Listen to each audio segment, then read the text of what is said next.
What's going on, everybody? I'm back. John Stargarian here, chatting UFC 310, episode number 202 of the Club and Sub podcast. As always, we're brought to you guys by fightnumbers.com. For 30% off of a first month subscription there, use the promo code CLUB, CLUB. Fight Numbers, great site. They got bets from a couple sharp guys, Nazi and Pepe. They got the live odds screen. They've got the trends tool, and they got John Kelly's DFS projections. It's a great business they got running over there. Check it out, fightnumbers.com, promo code CLUB. And if you like the show, please drop a like and subscribe. And with that, we will hop into this right away. Big card here, 14 fights. Lags unable to make it this week. He had to go out to Minnesota for work, had a hellacious travel day yesterday. So I am dressed like a barista today, indeed. The perks of working from home. But yeah, I'll jump into it quick. We're going to go through it. 14 fights. Really, really fun card on paper. I'm excited to talk about it. Excited to break it down. First fight of the night, Kennedy and Ciku taking on Lucas Dresy. Current price, Kennedy minus 500. Come back on Dresy plus 375. And I understand why the price is where it is, to be honest. I wanted to bet Dresy when I first saw the line came out, and then I looked at it, and I mean, yeah, in theory, if they strike for 15 minutes and it goes the distance, it'll probably play a lot closer than what the line is at the moment. I don't know. I feel like Dresy has very, very little finishing upside. He just doesn't have much power in his hands, not much power in his kicks. Kennedy's way taller, way longer, hits harder, higher pace, much more proven. I don't think Dresy's UFC level, and the way he got, flatlined by Mick Parkin in his last fight is bigly concerning to me. So, yeah, I mean, no real interest in taking a position here. I think Kennedy should do fine. Yeah, as my man Dan said, smash the like button, guys. Would really be appreciated.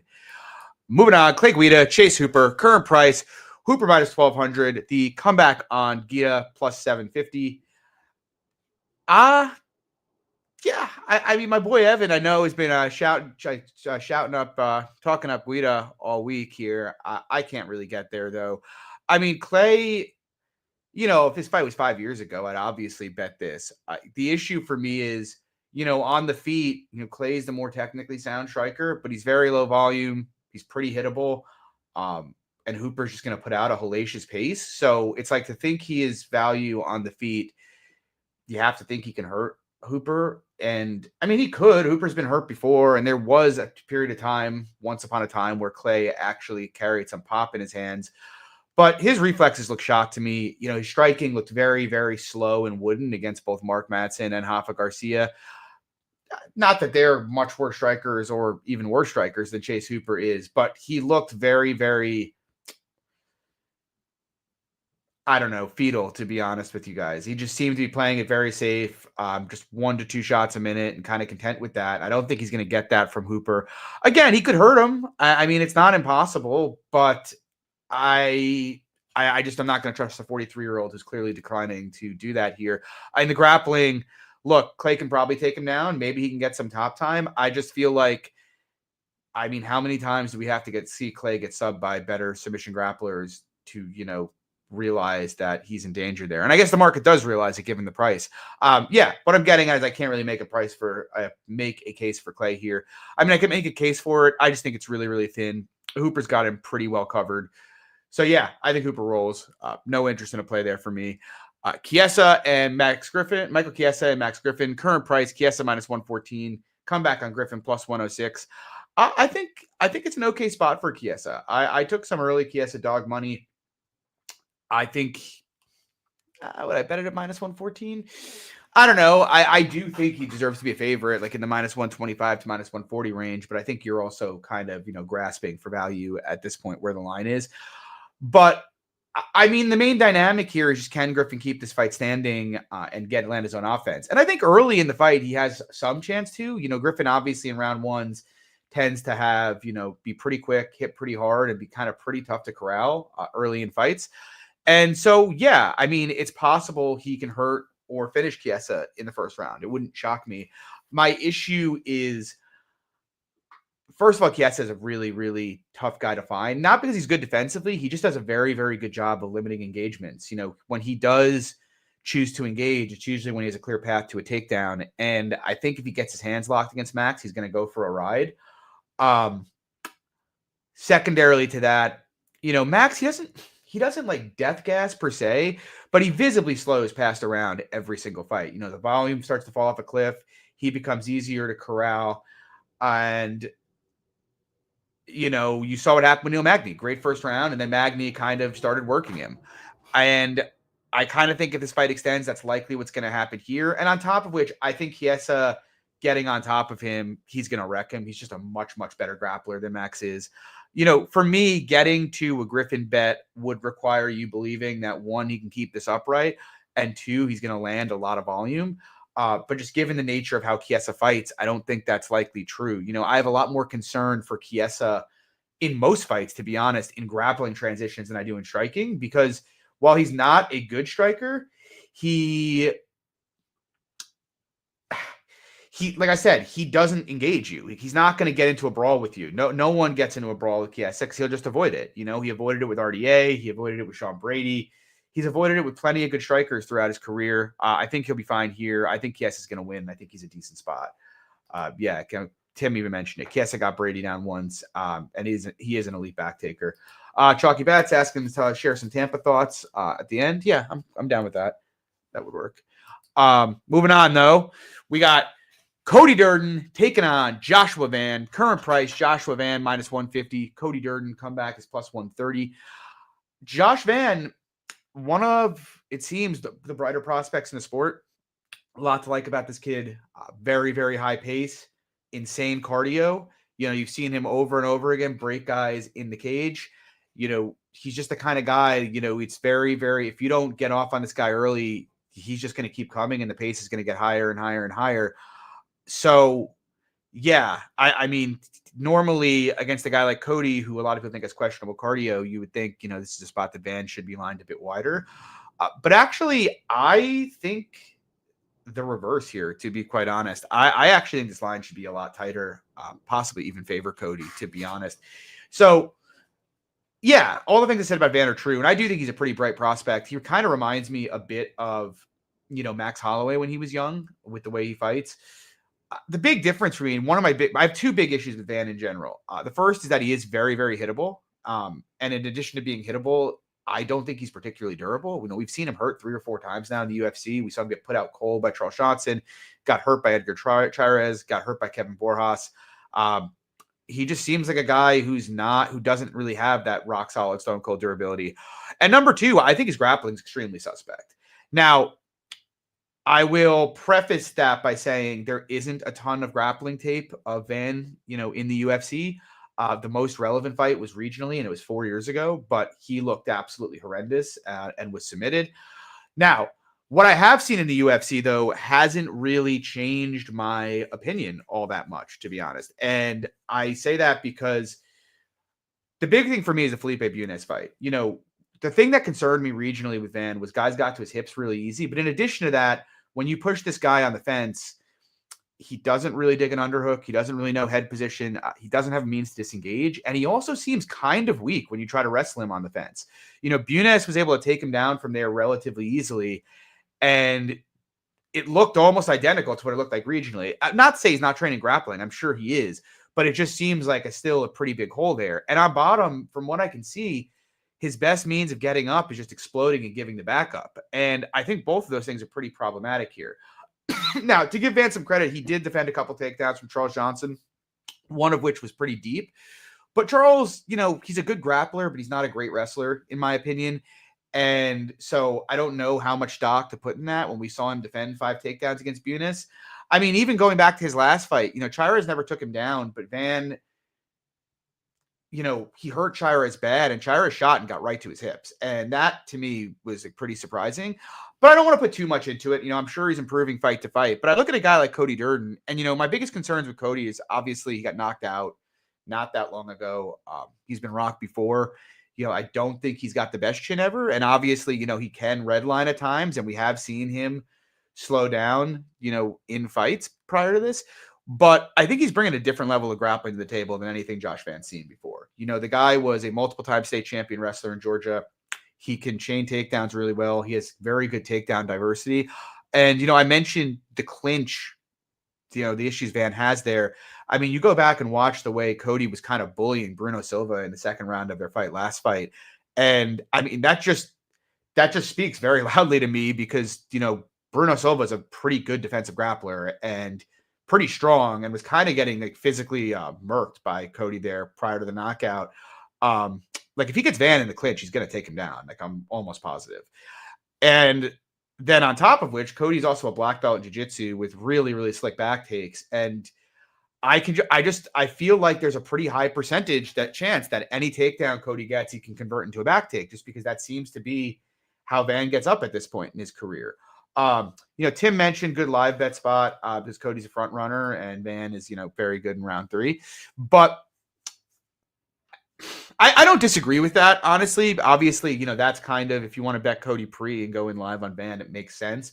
The one thing I'll say is I am not totally sure that Van's ever going to have an easy time with Cody, even when he's tired. You go and watch the, his fight with the Ricci Quillen, and everybody thought, and he looked dead gas in that fight about 7 minutes in, but he kept coming and he kept shooting takedowns. And I think he got 2 or 3 takedowns in round 3 to, secure that fight. You go to the Charles Johnson fight again, round 3, he looks very, very tired. He shoots 6 takedowns in round 3, gets Johnson down twice and controls him for 2.5 minutes. Carlos Mota, same deal. Now, is Van a better defensive wrestler than any of those guys? I'm not really sure. I doubt he is an Ricci. I doubt he's a better defensive wrestler than Charles Johnson is. So while I can picture Van just cooking him, pressuring him, beating him up, Cody's not going to be one of these guys like Bunis who just shells up and lets Van just tee off on him. He's going to fight back and try to counter grapple back. And so I think he's got more equity later in this fight than the market probably thinks. But with that said, again, obviously, Van weaponizes cardio, and we know that's not Cody's strong suit. So if he does get, pumped at the end of this fight, it wouldn't shock me. But yeah, I mean, I'm going to probably end up going in on Cody pre-fight here. Eric Anders, Chris Weidman, current price, Weidman minus 111, comeback on Anders minus 109. I broke this down a couple weeks ago. You guys can go check that out. I'll just keep it really short here. I think the market's probably overvaluing Weidman's performance against a totally shot Bruno Silva. Maybe he can have some wrestling success here, but I doubt he can keep Anders down. I could see him outboxing Anders in this fight. Wouldn't really shock me. But, when I look at the fight, I feel like Anders has a lot more critical hit upside and a lot more knockout upside. And so with that dynamic, my question is, how likely is Weidman to get way out ahead on volume? And considering he basically hasn't done that to anybody in years, I don't think super likely. So I favor Anders moderately. I bet him in the first booking of this. I don't know if I will bet him again, just because I'm a little worried about that fight getting called off because Anders was sick. But I do like that side. Moving on, Brian Battle taking on Randy Brown. Current price, Brian Battle minus 220, comeback on Brown minus 185. I played Battle to win 2 units at minus 186. Haven't decided if I will keep it or not. The one thing that's just bothering me is, I faded him in his last fight, and I really hate fading someone one fight and then laying chalk on them the next. It just feels like a really bad approach to, playing the market. But I wanted to bet Brown going into tape for this fight, to be honest. I'm a Randy Brown fan generally, and, Brown, really tall, long guy, who's fast with good footwork. It seemed in my head that it would be a pretty good Battle would be a pretty good fight for him. But watching it back, I just can't get there. I think Battle should be, I think the current price is about right, to be honest. I put him at about minus 230. I just feel like Battle brings a pace to the table that, it's almost non-existent in MMA, especially at the upper weight classes. The guy attempts 18 significant strikes a minute at distance. That's unheard of at 170 pounds. He lands 9.5 significant strikes a minute at distance versus 5 absorbed. I mean, guys who bring that pace, it's just crazy. Brown, not a bad pace fighter himself, but not that high volume. And, when I'm looking at the fight, I feel like, yeah, Randy, especially fresh, can definitely find some shots here. He can find the right hand over and over. He probably will. Wouldn't shock me if he stunned Battle or hurt him early in this fight. But there's a couple things for me. The big one being the difference in durability, in my opinion, is just insane. Like Battle obviously hits pretty hard for 170. Brown's got some decent power himself, but Battle's been hurt, but he recovers very fast. Whereas Brown is just about as fragile as it gets. You get inside and land on this guy, and he gets hurt almost every time. Can't deal with leg kicks at all. And Battle, to me at least, seems like a very, very high fight IQ fighter. So I could see him battering Brown with leg kicks in this fight. The other thing is just, Brown's defensive grappling. He doesn't have bad takedown defense, but I really don't like it. You go back and watch his fight with Wellington Turman, and Turman had huge success pushing Brown to the fence and kind of holding him there and doing some work in the clinch. I expect Battle to try to clinch him up almost right away. We saw that against Kevin Gisette in his last fight. I bet Gisette in that fight, and I was expecting Battle to be pretty content to strike. And literally from the opening bell, Battle was in his face, trying to clinch, take him down, and just wear on him. And I think he's going to probably try to do that here. And I think if he does, he can have a lot of success with it. On top of which, if he actually does get Brown down, which I'm not sure if he will or not, but if he actually gets Brown down, Brown has always looked pretty bad on bottom to me. Going all the way back to the fight with Bilal he had years ago, looked awful there. Mickey Gall held him down for a round on bottom. More recently, Francisco Trinaldo had a bunch of success on top of Randy Brown, like an ancient Francisco Trinaldo. Even more recent than that, Zaleski got on top of him and absolutely owned when he was there. Battle's got pretty good jiu-jitsu, and if he gets on top of Brown, I think he's going to have huge success. So I look at it, and I feel like, Randy's a better fighter. He's, better technically at, most things, especially on the feet. He's a bit longer, but he's actually doesn't have nearly as big a reach advantage as he normally does. Brown's usually got a 4 to 5 inch reach advantage. It's only 2 here. He's giving away a ton in output. He's giving away a ton in hardware. He's giving away a grappling advantage. Battle seems to be getting better every single fight. He's probably got a good doctor. It sure seems like it. The dude's filled out and is now hurting people. I just feel like this is a pretty good fight for Brian Battle, personally. So yeah, we'll see what happens. Moving on, we have Movsar Evloev taking on Aljamain Sterling. Current price on Evloev minus 225. The comeback on Sterling plus 190. I like the Aljo side here. I'm not going to play it big or anything like that. Will be a pretty small bet for me. But yeah, I think it's a pretty close fight. Movsar is great. I bet him big against Arnold Allen in his last fight. Obviously, he's got the kind of process and tools you want in a guy that could maybe one day be champion. Decent output on the feet, very, very good wrestler, very good cardio, all things you really, really like to see. And obviously, he's started to take steps up in competition, and he's shown, to have his skills are translating, in that step up. But I don't know. It's very weird because like the market, and the market always seems to do this with Aljo. It's reacting to Aljamain Sterling as if like, he's priced worse than Arnold Allen was. Like Aljamain Sterling was a fucking champion at 135 and defended his title 3 times. The dude just absolutely ran through Calvin Kattar with ease. And he's getting priced like he's, kind of lower end of the top 15 or like he's Dan Ige.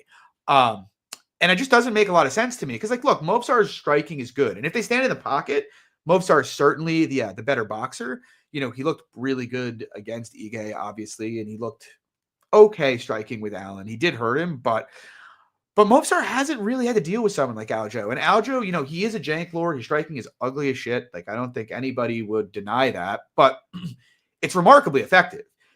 Guys have a hard time finding him on the feet. He's very, very reliable to get off his own volume and just volume spam and avoid strikes on the outside. The big cage is probably going to help him a bit.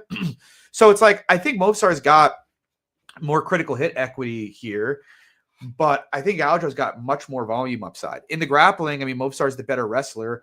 I don't know how much he's going to try to engage Sterling because of the jiu-jitsu threat. But even if he does, I'd be a little surprised if he controls Aljo there. And conversely, like, I think Aljo can get takedowns in this fight. Mike Grundy took Movsar down 6 times. Nick Lenz took him down a couple times. He has been taken down before by worse wrestlers than Aljamain Sterling. So if Sterling gets him down, it wouldn't really shock me. And Sterling, obviously he's known for being the human backpack, but even just on top, chest to chest, Aljamain Sterling is just elite. So do I expect him to dominate Movsar on the ground? No. Like my gut instinct is Movsar will probably be able to work up, but I think they can both get takedowns here. And so ultimately, like, I favor Movsar a little bit because I do think he's got a much more reliable gas tank, and he does have, more upside for damaging Sterling in this fight. But I feel like this is going to play out close a lot more often than not. Yeah, and like Tim just said, Aljo won round 1 striking against Sean O'Malley. Like, he's just a very, very, very even you go back to the Jan fights, the first Jan fight, Jan dropped him in round 1, but other than the knockdown, Jan was having a lot of trouble finding him in the first 2.5 rounds of that fight. He didn't really start to find his shots until Aljamain slowed down. Same thing in the second Jan fight, to be honest. And Aljo does slow down over 5, but this is a 3-round fight. So, yeah, I mean, I like Aljo. Moving on, Vicente Luque, though, he is coming back off of a pretty embarrassing loss to Joaquin Buckley. He's taking on Themba Gorimbo. And I say it is an embarrassing loss. Look, I love Joaquin Buckley. Obviously, he is, main eventing next week's card in Tampa. And I wouldn't say losing to Joaquin Buckley is embarrassing. However, the way Vicente Luque went out in that fight was really weird, watching it back. I've watched it back a few times now. I can't tell, it looks, it almost looks like a work when you're watching it, because it's like he goes for a takedown, basically gets stuffed, pulls guard, and then just shells up for about a minute and a half and just eats shots. Like, it didn't really look like he got hurt on the feet or anything like that. I have seen people say that they thought, maybe the head kick that landed on his guard like a minute or so earlier had hurt him, and that's why he went for the takedown. I suppose that's possible. It would be a much more reasonable explanation. But like, looking at it, it looks like a quit job, which is obviously concerning, especially so coming off, he had that brain bleed 2 years ago after fighting Jeff Neal. So that's pretty concerning. And I think there's really reasonable questions about where Vicente Luque is at this juncture in his career. Guy's obviously taken a lot of damage. He's been in a lot of wars. That last fight was a really, really ugly look. It's fair to ask, what does Luque have left to give? But he is a good fighter. He's got good skills. He is hittable, but he's got great volume on the feet. He throws nasty leg kicks. He has nasty power. He's a decent wrestler, or a counter grappler, I should say. He's rarely a proactive wrestler. But, when you try to grapple him, he does do a good job digging unders and getting to his own positions. He's a very good submission grappler. Just a lot of questions about where he's at. And he's fighting Themba Gorimbo, who is currently priced at -150 here.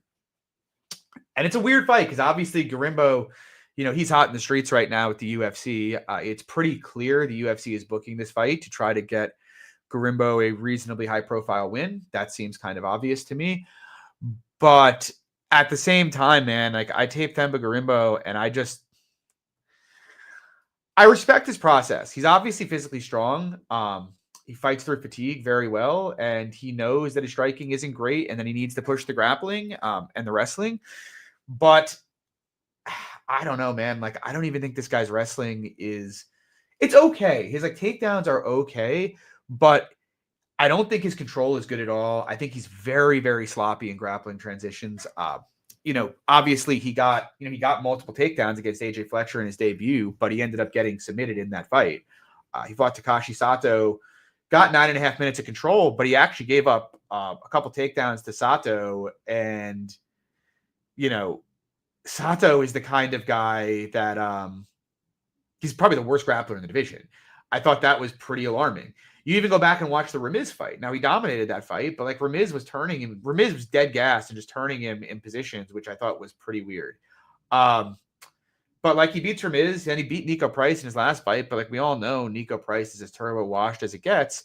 But I'll give him some credit. He's leaned into his grappling pretty hard, which is smart, because on the feet, I think he hits hard and he's pretty fast, but the guy's got no defense whatsoever. And I don't think he's particularly durable, to be frank, based on, some of his regional footage. So yeah, he's taking on Luque. And I guess the question is, how shot is Vicente Luque? The line is implying very, very, very shot. I do think this is a bit of an overreaction, though. Unless you think Luque is going to just shell up and quit on the first takedown from Gorimbo, I can't really make sense of this. Could Gorimbo knock him out because he can't take a shot the way he once could? Sure. I think Luque can knock Gorimbo out. If these guys are trading in the pocket, Luque is a way better boxer. I think Luque could damage his leg. And what's in everyone's mind's eye right now is the Joaquin Buckley fight. But you go back to the fight before that, and this was after the brain bleed as well. He fought RDA over 25 minutes and badly outgrappled RDA in that fight. I think he had like 7 minutes of control and like 8 takedowns against RDA. And RDA, in my opinion, is a much better grappler than Themba Gorimbo. So this feels like a case of recency bias to me, where people are putting way too much stock into the Buckley loss. And like, if Gorimbo comes out and tries to grapple him, dude, I mean, Bilal Muhammad had trouble controlling Vicente Luque not too long ago, and Bilal is the current champion. Like, I think Luque will I shouldn't say probably. My instinct is, unless Luque is just quitting off the first takedown here, I think he's going to outgrapple Gorimbo in this fight and likely win. But yeah, I mean, look, you can't go big on it because of all the questions about Luque. And they're fair questions. They're very fair questions, and it's obvious what the UFC is trying to do here. But I think this should be at worst pick 'em, and frankly, I lean Luque a little bit. I have Luque for 2 units here. We'll see what happens though.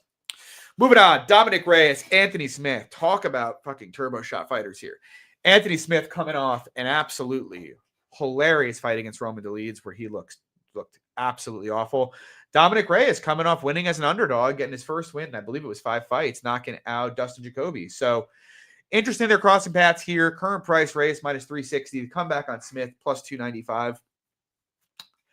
I know some people who like Smith. I'm just like, the Dolidze fight was the point where I was talking to my buddy Andrew Gambas yesterday, and he was like, yeah, I mean, I think we're at the point where you can't bet Anthony Smith anymore. And I totally agree with that. Like, watching the Dolidze fight, that was like the sign blaring his career is over. Like, let's be honest, Anthony Smith's out here talking about how he's angry and he's going to take it out in the cage. But how many fucking times has this guy said that over his last 8 fights? And then you see him basically running away from Johnny Walker while yelling at him that he's attacking his family. The fact is, Anthony Smith's going to fight until they can him, because he's making like $150K a fight. So, I mean, I don't blame him for fighting, but losing a striking battle to Roman Dolidze, that's basically where I draw the line in the sand on him. On the other side, we got Dominic Reyes, though, and Reyes, his chin seems pretty cooked. He's been knocked out a handful of times. Apparently, his team didn't even want him to fight Ryan Spann because he had issue. He was having concussion issues, and now he's fighting Anthony Smith here, and he's minus 360. I mean, just all the shit with Reyes' chin and all the issues with him, I don't think you can get behind him at this price here. What I do like, though, like something interesting is, the over 1.5 is priced at minus 165. And the goes the distance in this fight, hold on, let me just pull this up, is currently plus 240. And I lean both of those, honestly. Like, Reyes could knock Smith out early in this fight. I suppose Smith could chin check Reyes. But Smith's historically had really good recoverability. Other than Khalil, not many guys have knocked him out in recent years.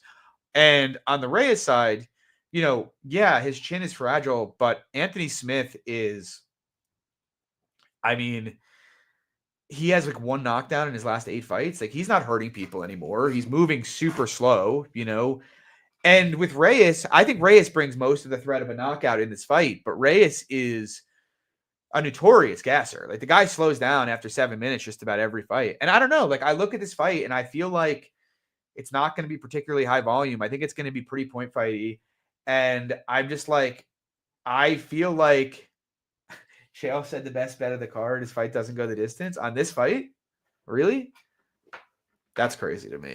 I think there's going to be a lot of staring here. Honestly, that's my gut instinct. I think Reyes might come out hot the first couple minutes, but I think once he calms down, it's probably just going to be a tepid kickboxing match. Like, you go back to Reyes and Volkan years and years ago, and Reyes landed this was like prime Reyes, like 44 significant strikes to Volkan's 38 over 15.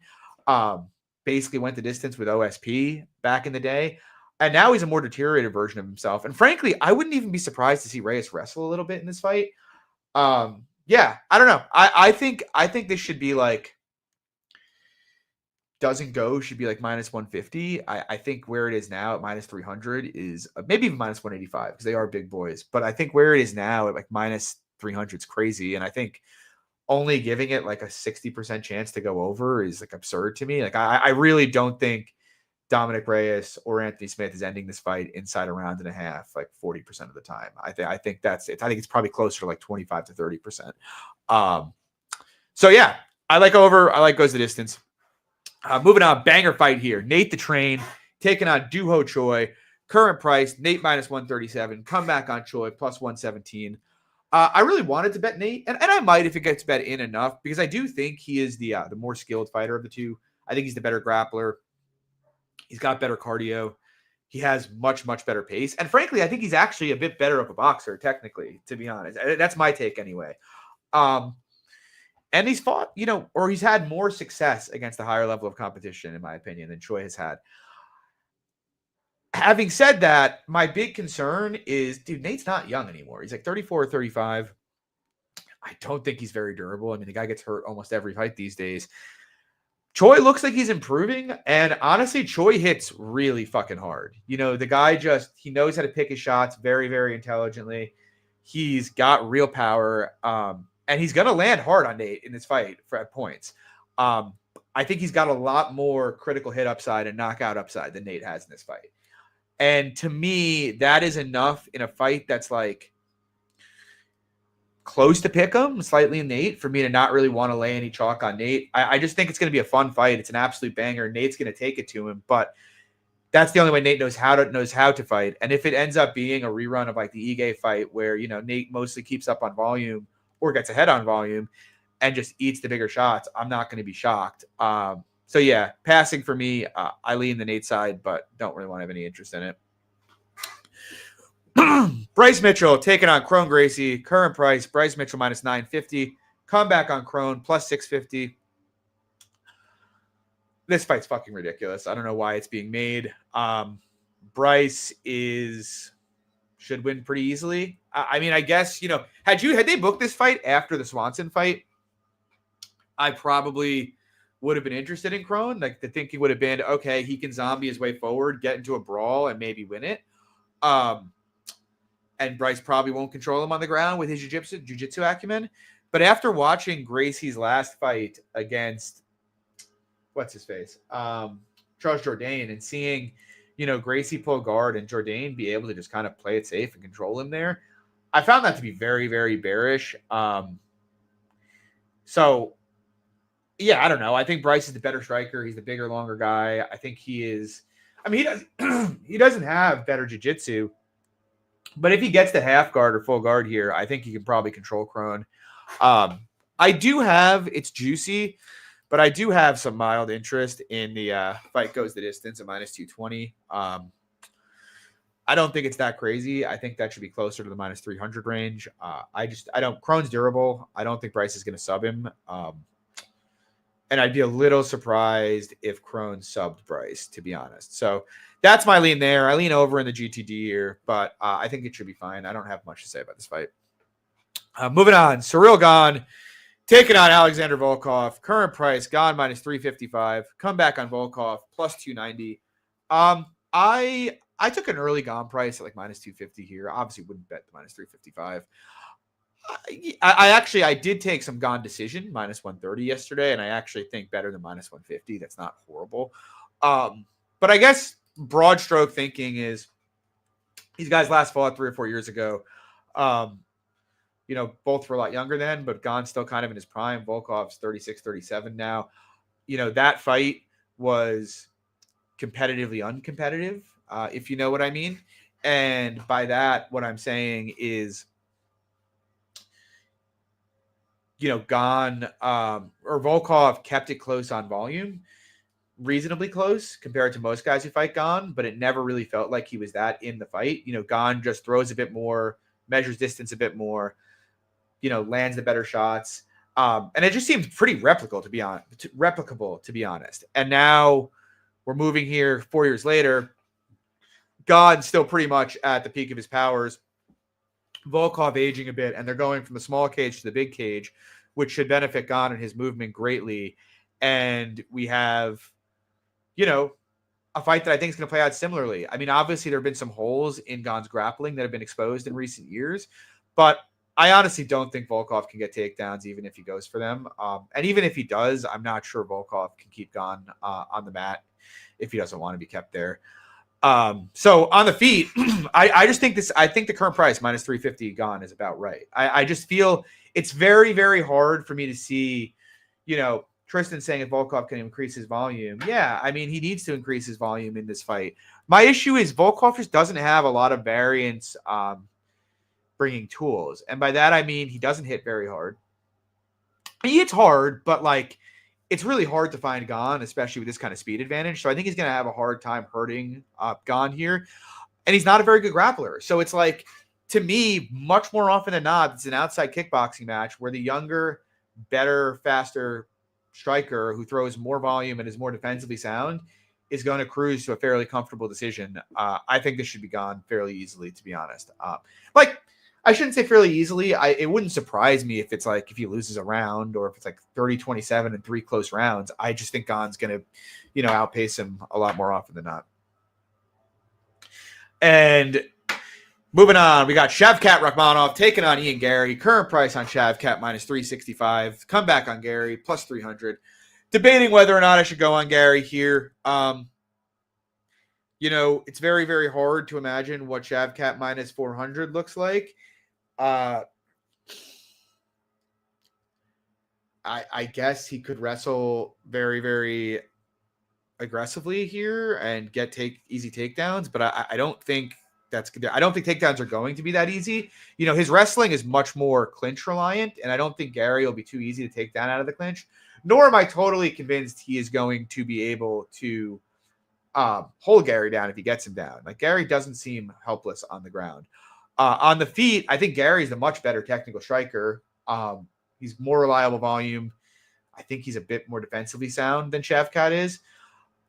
Having said that, I will say Shavkat's got, the physical intangibles on the Shavkat side are just a huge edge for him in this fight. He hits a lot harder than Garry does. He looks a lot more durable to me than Garry does. His cardio, I think, is probably more reliable than Gary's is. You go back and watch the pace of that Neal fight, and he didn't slow at all. It was wild. And so that's really where I'm having a tough time deciding whether I want to bet Garry, because I do think Shavkat's physical ability, his athleticism, his power, his strength are enough that, he could look like a big favorite. If it turns out he can, that he can ground, Garry with some regularity, or even on the feet, just maybe land the harder shots, similar to what happened with Neal. That's a reasonable outcome that Shavkat looks a big favorite just because he can kind of bully him in the clinch and, land the harder shots. But the other side of that is, if he can't really control him, it's not really that hard for me to imagine Garry, out voluming him pretty severely over 5 rounds. I think that's I don't want to say a likely outcome, but I think it is an outcome that could happen. I could also see Gary's leg kicks giving Shavkat a lot of trouble in this fight. So, yeah, I don't know. I lean Garry at the price, but I don't feel super passionate about it. If it gets out to 350, 375, I'll probably take a poke at it, but I don't feel the need to force it. Moving on, though, main event, the debut of Kai Asakura, and he is debuting and fighting for a UFC title against Alessandro Pantoja. Pantoja currently minus 240. Comeback on Asakura, plus 205. I do not feel... I do feel strongly, but not strong enough to make a bet. I think Pantoja has every tool he needs to win this fight and look dominant doing it. He's the better wrestler of the two. Asakura gives his back up faster than a $3 hooker, when he's grounded. So Pantoja, who's one of the best back takers in the game, in my opinion, should be able to get back takes on Asakura and likely submit him. The issue for me is I could see Asakura making it tough for Pantoja early in this fight. And look, I love Pantoja. I think the dude's an absolute stud, an incredible grappler. Even as a striker, he hits really, really hard and he throws high volume. But Pantoja is very, very easy to hit, and Asakura hits very, very hard. And something that scares me and why I can't lay the minus 240 here is, Pantoja's taken a lot of damage in his career. He takes damage, it seems like, every single fight. And, one of these days, the guy's chin is going to start to crack, and being wobbled a bit or stunned is going to start converting into knockdowns and finishes. And I do not really want to be on him at minus 240 or minus 250 the day that chin cracks. Because it's ripe to happen against a guy like Kai Asakura, who is a huge, huge hitter, who's very, very fast. Lou saying it should never spend $10.59 on a hooker. I would hope no one. I would hope no one is spending $10 on a hooker, Lou. But I do think. Yeah, I don't know. I think Pantoja should cruise here. I think he is the better fighter here. I think the grappling gap in this fight is absolutely gigantic. But I do have some concerns, and Pantoja can, if he has some issues taking Asakura down early in the fight, he's going to probably eat some absolute hammers here. So, yeah, I don't know. It's a tough ask for me to go at minus 240. I think Pantoja has every tool he needs to win and look dominant doing it. But again, it's going to beat a dead horse here. I worry that Pantoja's chin is going to crack soon. And I think Kai Asakura kind of profiles as the guy that could crack it. Having said that, though, I think Asakura's grappling is such a liability. I'm just not super high on his upside in the UFC. Like, I think he'll win plenty of fights against, mid grapplers. But I think, the better guys in the divisions, the Pantojas, even Moreno, guys like that are going to probably run through him just because of how poor he is on his back. But yeah, those are my thoughts. So far, I've only bet Luque battle and gone. I'm going to bet Durden. I am going to probably bet Aljamain Sterling as well. Actually, looks like there's some movement on that price right now. And I'll tweet out any props that I add, after this card's over, before the card on Saturday. Real quick, I would request to just run through Tampa real quick. I'm not going to get breakdowns of these fights, but things that I think are interesting in Tampa.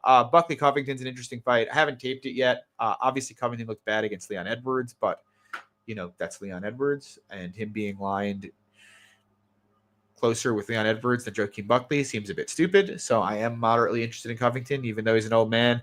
Swanson Quarantillo, absolute banger. I think both are kind of aging out. Obviously, Swanson, 41 years old, though, probably a bit more aged than Billy is.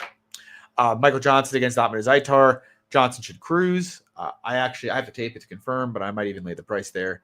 Yanez Marcos. That's probably, I would bet you that is the most talked about fight on MMA Twitter next week.